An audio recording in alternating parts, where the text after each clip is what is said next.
सद्गुरू श्री ब्रह्मचैतन्य महाराज गोंदवलेकर यांचं प्रवचन 7 डिसेंबर.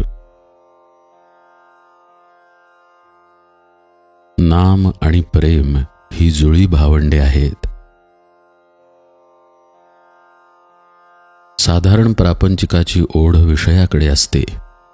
आज सुख कशात आहे एवढेच तो बघतो आणि विषयात तो इतका तल्लीन होतो की जगालाही तो तुच्छ मानतो.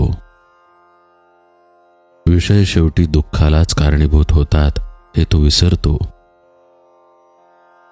विषय आणि मी एक होतो तेव्हा सुख होतेसे वाटते, पण वास्तविक आजवर कुणालाही विषयाने शाश्वत सुख आणि समाधान मिळालेले नाही.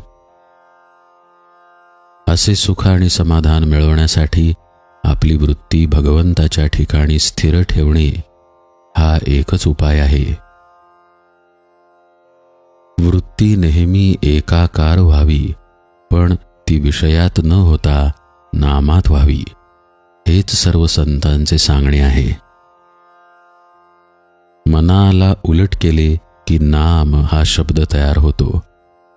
याचा अर्थ असा की नाम घेणे म्हणजे मनाची विषयाकडे असलेली ओढ उलटी फिरवणे. नाम म्हणजेच न मम, प्रपंच माझा नाही म्हणून करणे म्हणजेच नाम घेणे. मी जितकी प्रपंचाची काळजी घेतो तितकी नामाची घेतो का याचा प्रत्येकाने विचार करावा. प्रपंचातले आपले कर्तव्य अगदी मनापासून केल्यावर जी परिस्थिती निर्माण होईल तिच्यामध्ये अत्यंत समाधानाने राहून नामस्मरणात काळ घालवावा. निर्गुणाला एक जुळे झाले ते म्हणजे नाम आणि प्रेम. दोन्ही एकमेकांना अतिशय चिकटून आहेत. एकाला धरले की दुसरे त्याच्या मागे येते. आज आपले प्रेम अनेक वस्तूंवर, व्यक्तींवर, पैशावर, विद्येवर, देहावर, लौकिकावर गुंतले आहे. त्या कारणाने भगवंतावर प्रेम करून त्याच्या मागे नाम येईल अशी आपली अवस्था नाही. गोपींची तशी अवस्था होती, पण आपण नामाला वश करून घेऊ शकतो. ते झाले की भगवंताचे प्रेम आपोआप येईल. घरादारावर प्रेम सहवासाने बसते, मग नामाचा सहवास केला तर प्रेम का लागणार नाही.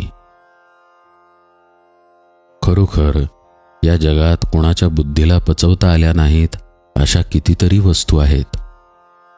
मुलाला आपल्या बापाचे बारसे पाहणे जसे शक्य नाही, तसे मी कोण हे बुद्धीने ओळखणे शक्य नाही. खरी सत्य वस्तू कल्पना, बुद्धी आणि तर्क यांच्या पलीकडे आहे.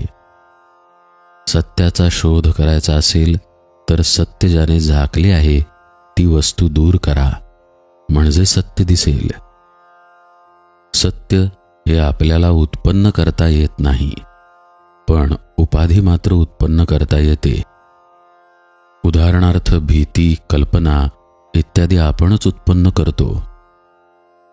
नदीच्या पुलावर उभे राहिले असता पायाला पाण्याचा स्पर्श न लागता देखील वाहणाऱ्या पाण्याची मजा अनुभवता येते.